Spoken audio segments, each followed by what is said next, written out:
Refractive index of medium ABCD. एचा किती आहे 1.33, बीचा 1.44, 1.58 आणि 1.65 डीचा आहे.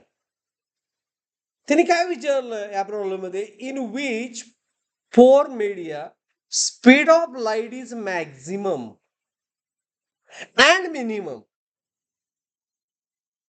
बरोबर, and find refractive in medium index of medium C with respect to medium B. बघा लक्ष द्या, रिफ्रॅक्टिव्ह इंडेक्सचा फॉर्म्युला काय is C by V. Is it right? बरोबर आहे ना? C is constant 3 into 10⁸.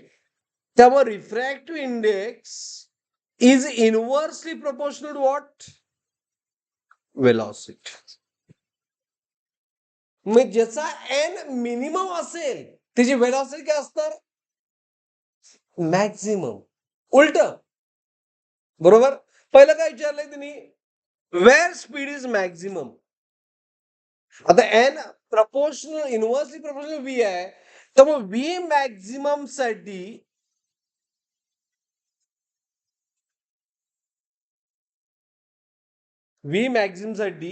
n काय पाहिजे?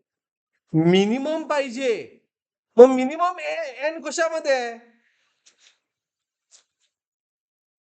कुठला मिनिमम आहे? 1.33. म्हणजेच मीडियम ए मध्ये स्पीड काय असणार? सगळ्यात जास्त, बरोबर. आणि व्ही मिनिमम कुठं असणार? ज्याचं n मॅक्झिमम आहे, म्हणजे जास्त डेन्सर झालंय. मग n मॅक्झिमम कोणाचा आहे? 1.65, म्हणजेच डीच, बरोबर. सगळ्यात महत्वाचं, refractive index of C with respect to D कसं लिहिणार?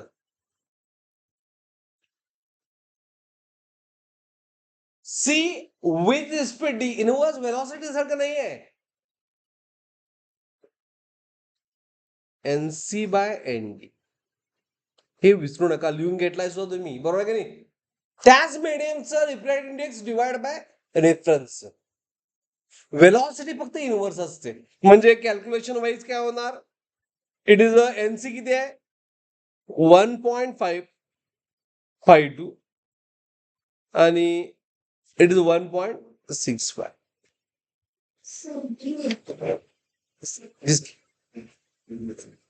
बी आहे काय? सॉरी, हे झालं बीच.